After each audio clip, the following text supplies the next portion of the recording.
Welcome to SBW Talks. On this episode, we're honored to have Toni Plante join us.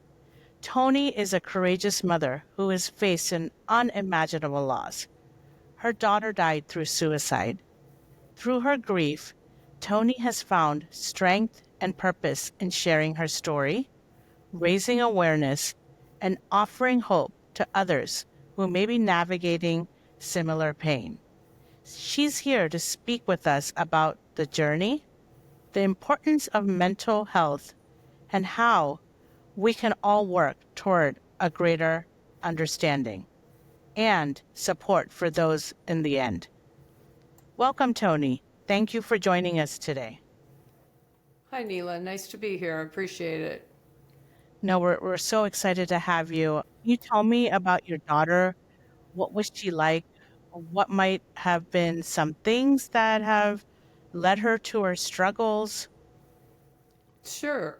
Sure. I'd love to. I love talking about my daughter, and I believe that most people who have lost people love talking about their loved one. And so that's always a good question to ask people who have lost someone. My daughter was adorable. Here you go. Here's a nice pictures, a bunch of Oh, pictures of her when she was little how beautiful. and getting older. And she was adopted from Guatemala, as was my son. She got her when she was 5 months old, and we brought her home, and she was just adorable little toddler. She was very spunky and happy, and she used to talk to people in the store and invite them over to her birthday party, and she was just really a quirky little, cute little thing. She was born, though, with left side facial paralysis. So when you adopt, you get a picture of your kid, and her left eye was open and her right eye was shut, and she actually was sleeping. But they had told us that they thought that that would go away. Sometimes that, depending on the birth, that can happen, and then it can go away, and it did kind of go away. Although she was never fully in control of the left side of her face, she had her eye didn't close quite all the way, and her left side of her mouth would frequently not go up all the way. So I think that was painful for her upon growing up, but not when she was little. She could have cared less. So she was happy, but as she got a little bit older, like towards school age, she got a little more apprehensive and anxious. So I wouldn't say that happened like when she went to daycare, but once she had to go to school, she was always really about it. She was so brave, always doing, just like a little tomboy running and, always doing everything her brother tried to do. And she'd always be everywhere right behind him. And then when it was time to go to school, she had a July birthday, and she kind of had struggled with just learning. She wasn't fast at learning. She wasn't slow at learning, but she wasn't like ahead. So she had an end of July birthday, and she had been premature. So we're like, we're going to hold her back just because she's always going to be little. She's from Guatemala. She was like, her birth mom was 5 feet tall, I think, or 4'10". So we knew that wouldn't be an issue. So we held her back till she was 6 and sent her to kindergarten. And it just sort of happened almost right away. She'd be really afraid to walk down the hall, and she would tell us when she got home that it was because she thought everyone was staring at her.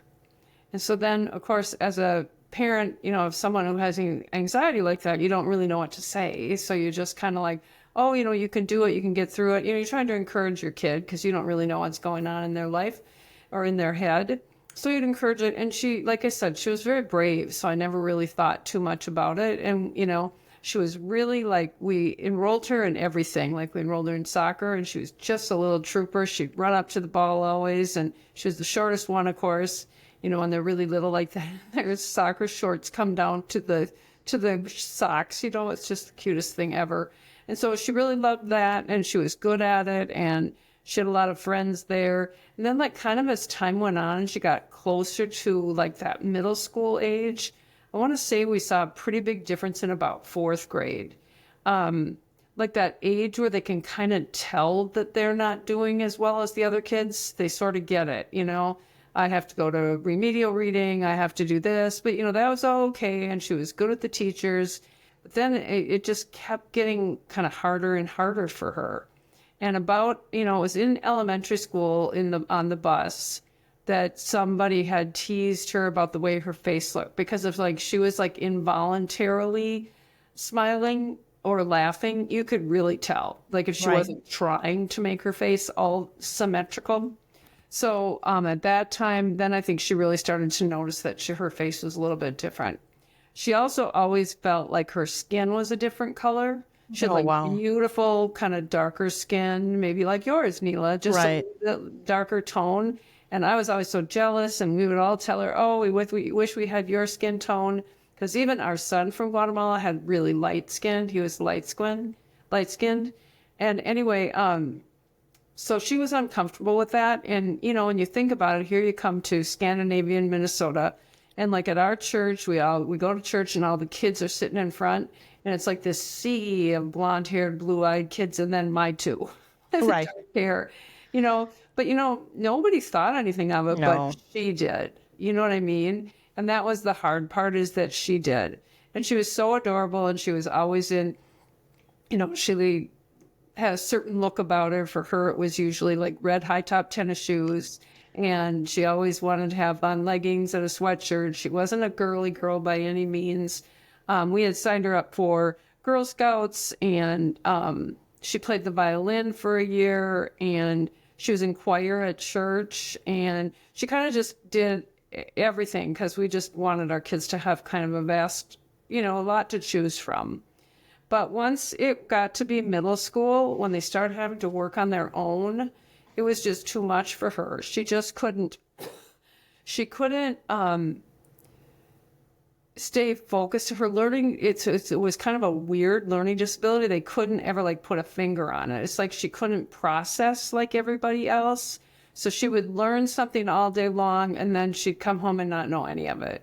Or if they would say something, she would need it taught additionally a different way, or talk about it again. So once you're in middle school, especially, I don't know about you guys, but where our kids went to school, which was a public school, but a good public school district, and it was really hard. A lot of homework in middle school. Right. And it's like that transition period where girls and boys are just growing up. They're trying to find their identity.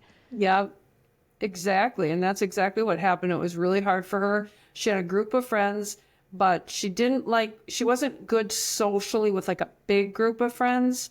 So for her, the one-on-one was always better. But you know how kids are in middle school. Right. And she did start to get teased a little, and she was bullied to some degree, but it happens on the bus, or it happens after school, or it happens on their cell phones or wherever. And so you don't really know what's going on. Remember, I read a really good book about it back then. It was called Queen Bees and Wannabes. I don't know if you ever heard of it. Great book. Can't remember the author's name, but it's kind of an easy title. Queen Bees and Wannabes. It's all about basically middle school and high school and how mean girls are to other girls, It was excellent, but I feel like there's just so much you could go into with middle school in general. Right. That it's just a difficult place to be for these poor kids. It's like a transition period from being in elementary to middle, going from being a kid to like a teenager. Exactly. And that's hard for everybody, especially if you have anxiety or, any other depression and mental health issues. So right about then, we started realizing, it wasn't sixth grade, I think it was seventh grade, that she started to cut herself. Oh, wow. And it was very strange because we didn't know what was happening. We didn't know how to deal with it. I don't know about you guys, but this wasn't a thing when I was growing up. No. Cutting was not a thing. It was like, maybe drank or smoked or something, but that's not the way we took it out, So I was very confused. So there was not very much information about it. I mean, I knew it was a sign that she was depressed, but we didn't know what to do about it. So, of course, we got her a counselor. And so she started going to counseling. And then in January of 2015, which was, I think, probably 8th grade, my dad died. Oh, my gosh. He died on January 1st. And then at a few weeks later, Anna took a whole bunch of pills and tried to kill herself. Oh my. So she ended up fine. She didn't die or anything, but we took her in and she went to outpatient treatment. And then, that's kind of a long process. You get into one of those places. So they go for a half day and they do their schoolwork there, a half day.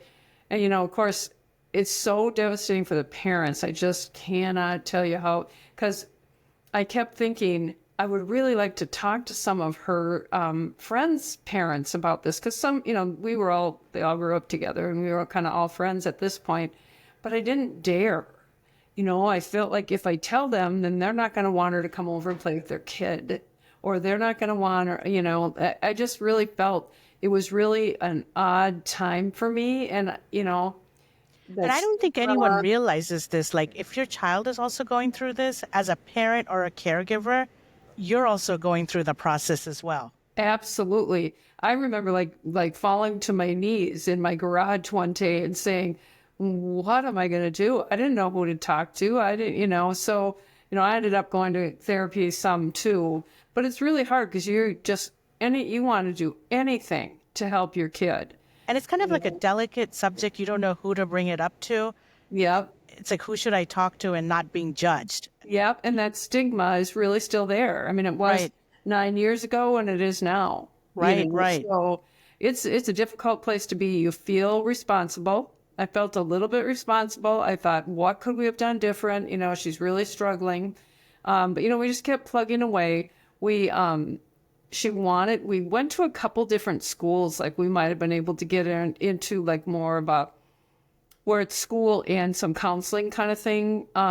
But she really didn't want to do that. My siblings live around where we lived.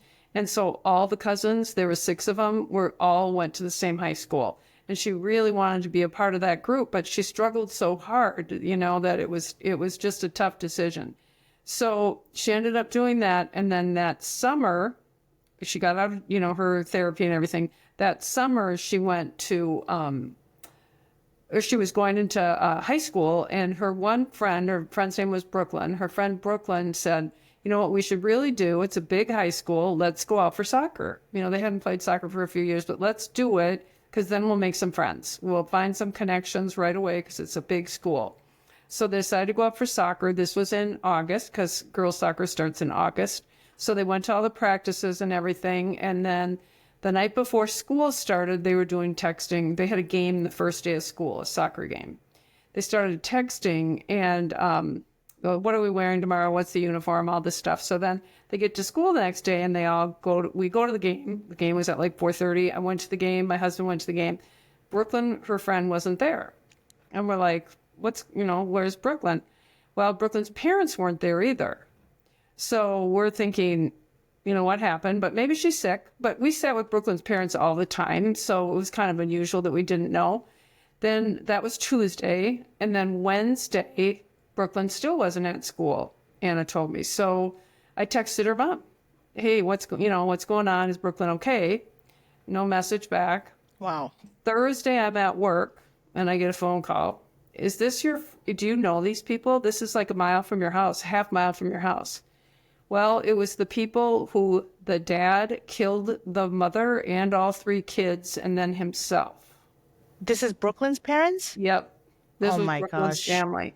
So those Anna with one of her best friends having just been murdered by her father. That's like Unbelievable. Yeah, I'm telling you, they lived a half a mile from us. They were so normal. We had a great time, talking with them and always, we'd been to their house, needless to say, everything. She'd stayed at their house. She'd stayed at our house, so it was like devastating. It is. It was a really big deal. Needless to say, like they had 3 kids in that high school, like Brooklyn's age, and then an older sister, and then an older brother who was my son's age. They were seniors that year.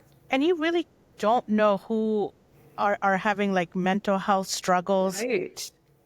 And I feel like today in society, like, again, it's like that embarrassment. We can't ask, right? Right. And so, we had just been there a week before because Anna and I were on a bike ride, and we had stopped at Brooklyn's house and said, you want to go with us? We're going to go into Excelsior and eat. So we rode our bikes into Excelsior. Brooklyn came with. And I said, what are your parents doing this weekend and everything? And she said, my dad's just been sitting on the couch. He doesn't feel that good. And that's what it was. And when you hear that, you're like, oh, he must be ill, or he must have. Yeah, right. That's exactly what I heard. Yeah. So Anna was totally devastated by this. She loved Brooklyn. Brooklyn was so nice to her. She was such a great kid. Anna was like, this is horrible. Why Brooklyn? Why not me? I should be dead. Brooklyn should be alive. Things like that. Okay. It's that So guilty of course, feeling. Going back to therapy and all these things are happening. And then she tries to kill herself again. Wow. All the pills again. And so we end up back in treatment, but this time it's inpatient treatment. And What's the difference? So partial hospitalization is what she was doing first, where you bring her there in the morning. She gets like half day of school, half day of therapy all day. And then, but inpatient is like overnight. Like you go stay in the hospital thing. So that was, I'm not sure. I mean, there's good programs, don't get me wrong, but for her, it was really hard. And all she did then was attach to other girls that wanted to complain about how bad their lives were. So it wasn't the best fit for her, but what do? You're doing what they tell you to do because our system is broken. It's all it amounts to. They know that these things are going on, but they don't know how to fix it. And so they're doing their best. I'm not saying they did anything wrong, you know what I mean? But that's just the truth of the matter. So she gets out of that place, and then we make it through a bunch of stuff with her brother. Her brother was super successful, still is, like really top of his field in what he did in high school and what he excelled at. And so he's an actor. So at the time he had done a show at Children's Theater, and they had taken the show to Washington, D.C. for the fall semester. So he wasn't even in school fall semester. But, as much as that made her proud and everything, she also just got sick of everything always being about Leo. Right. You know what I mean? So that was part of it. But we had to go out there because, here's my senior in high school was out there for Thanksgiving and Christmas. So, of course, we're going to go out there. Well, Anna wasn't very happy about that either. So anyway, here we go. Long story short, one day Leo was out of town with choir, I think, and this was a day in January. And I said, we had been talking that day. Things were going really well.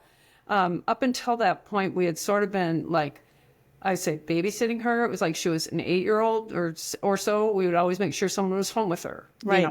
Because we didn't know what would happen when she was gone or when we left. And so up until then, in the beginning of January 2016, her therapist said, what, I think she's doing a lot better. You can probably, leave her alone for a couple hour or two at a time.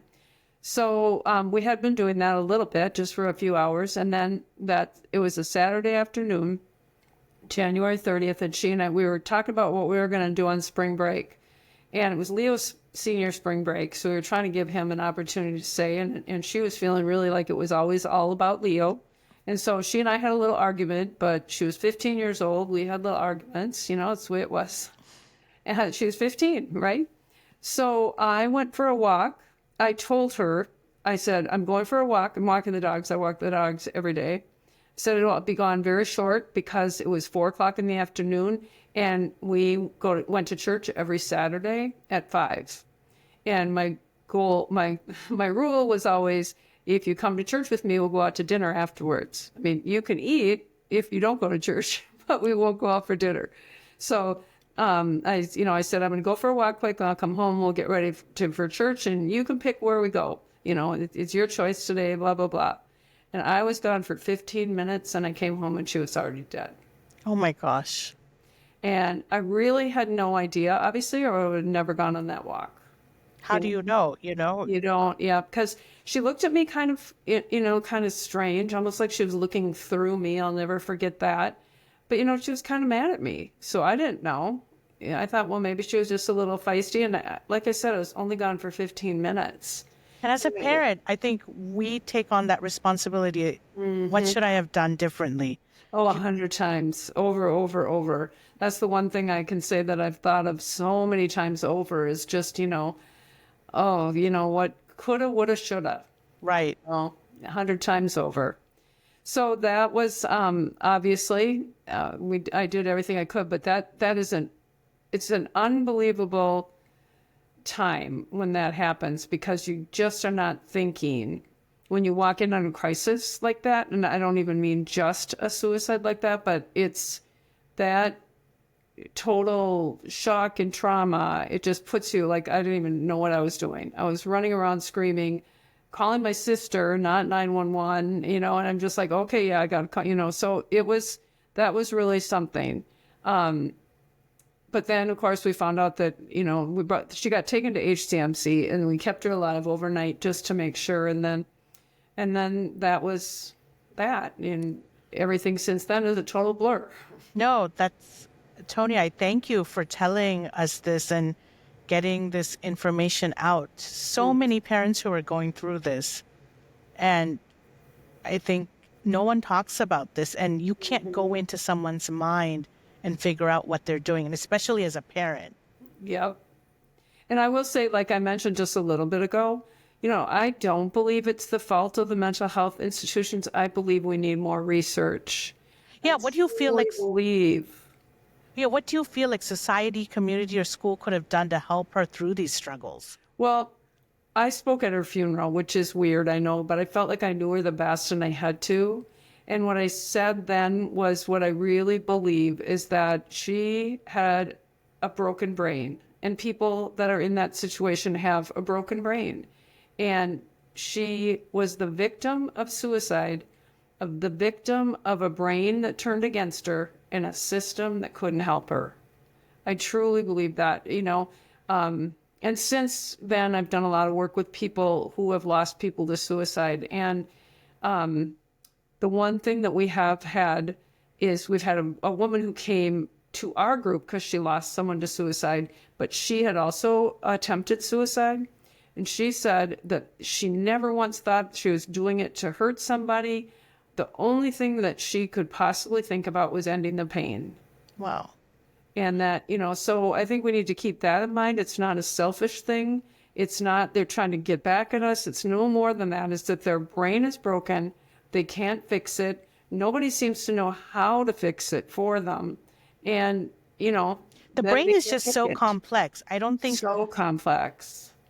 I mean, I don't even know if the research has gone into that side of mental health and how the brain is working. There are some studies on it, and just not enough yet to really like I always felt like, how can I go to the doctor and they can say you have strep throat, here's your penicillin, you'll get better. But I can't go and say my brain is telling me to kill myself. How do I stop it? Make me better, right? So to me, that's what we need is more brain research. So right away, I started doing some fundraising for AFSP, which is the American Foundation for Suicide Prevention. 80% of their funds raised go to research.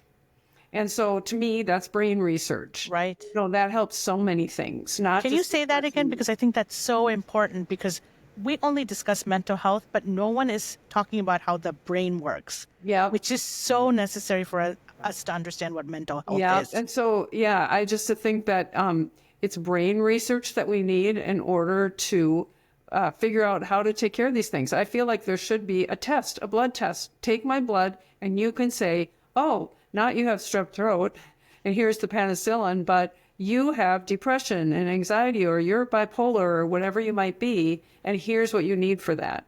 So we need to move along so much further ahead, which is why I also do work, which I'll talk about another time, but I do work on the post-vention end, which is the end when after someone dies, helping the people to get through. But I also like to do work on the prevention side, and why I've chosen AFSP, just because so much of their funding goes to research. Again, can you please tell us what AFSP is? Sure. The American Society for Suicide Prevention. Okay. Yeah. And if someone is feeling suicidal, did your daughter know, say, again, you weren't home, or say she's by herself, was she aware of where to call, or are they? Okay. Yeah, we had that information out, and we had it there. Now it's even easier than it was back then. This was 9 years ago. So now you can call 988 which is that's all you have to dial, 988, and that's the suicide prevention hotline. Or if you feel more comfortable and need somebody to talk to, you can text to 741-741, and they will text back and forth with you if that's better for you.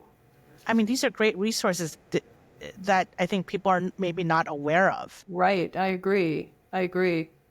So together, with all the things AFSP has going on, they also do some of that kind of stuff too on the prevention side, but then they do the research on the other side, which is so important. I think, I'm going to ask you, and you went through it, like, what have you learned? I mean, you've learned a lot, but what's one thing that sticks out, to you about this whole life with her? Yeah.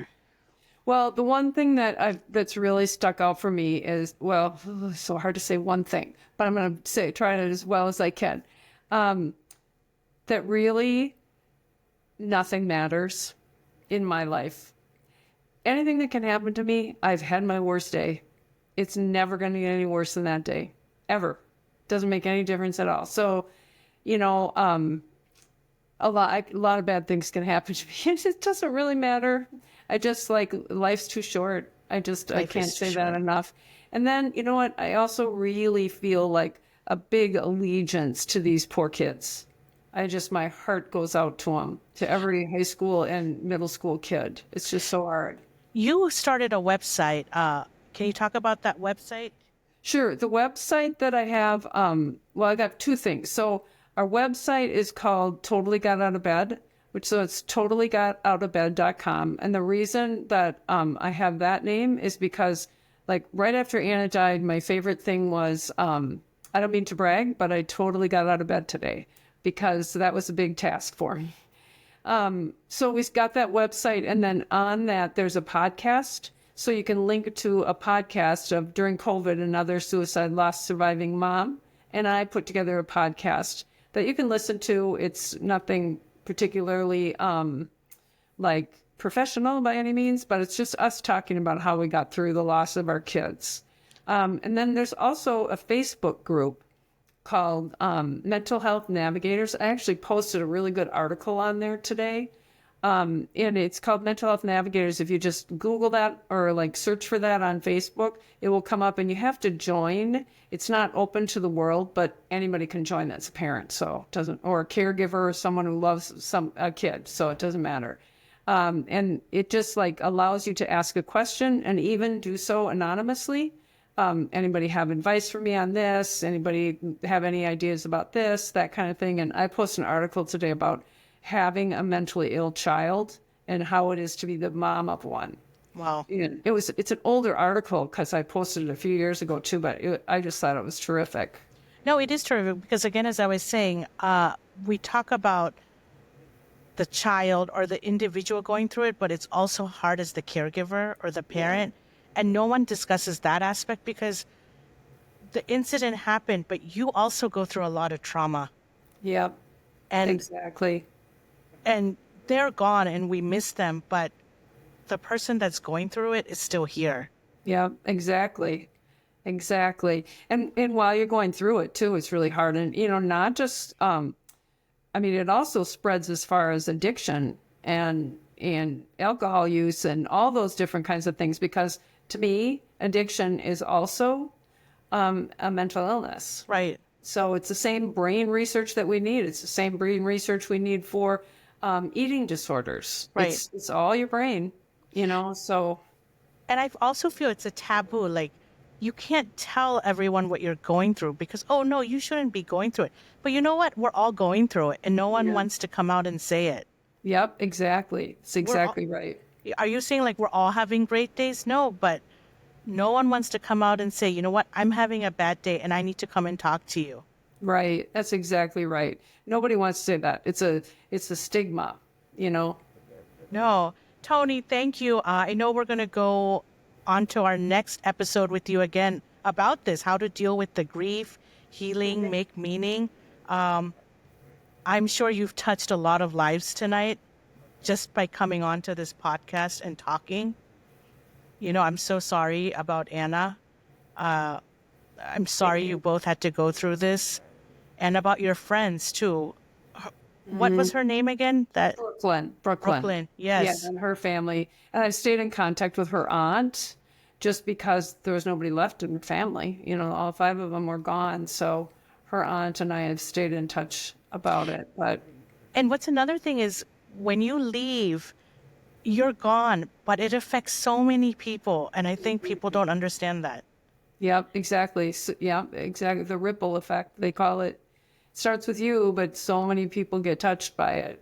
And I think if if I was having an issue, and I don't think we tell our kids this or the individual going through it, you do touch people's lives every day, every hour. So you are going to be missed. Like, don't ever think that you're not wanted or loved because you touch someone in some way every day and Yep. you are going to be missed. Like, if you feel you're not being loved, that's not true. Yep. You have touched That's yeah. someone. So part of the things, and we'll talk about it next time more, but part of the thing can be part of like of the legacy of Anna or the legacy of, you know, someone that has been lost to suicide or drug addiction can be just being kind. Right. Because you never know when you're being kind to somebody is going to make enough of a difference that's going to save them that day. And maybe they'll get help tomorrow. Right. You know? So it's No. a big topic. It is a big topic. And again, I thank you, Toni. We will be coming again next week. Yep. Again, thank you for your time. I know you've touched a lot of lives today. Oh, just thank by you. coming out. I do. I have just told myself I will never say no. Yes. Thank you, Toni. So we'll see you Thank again on our you. next episode. Thank you, everyone, for watching SBW Talks and viewing us. Hopefully, this will resonate with you, help someone that you know or yourself. We're, again, here just to help you. Yep. Thank you. Thanks, Mila. Bye. Bye-bye.